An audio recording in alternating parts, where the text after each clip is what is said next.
soğudu artık akşam. Şu anda sıfırlara yaklaşan bir derece var. Gördüğünüz gibi güneş enerjimiz kireçlemiş şamandırası. Bunun kirecini şu anda çözüyoruz.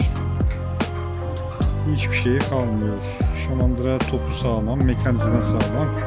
Sadece sabit kalmaktan kireçlemiş, sertleşmiş. Buradaki problemi şu anda çözdük. Tamirimizi yaptık. Arkadaşlar işimiz bitti. Artık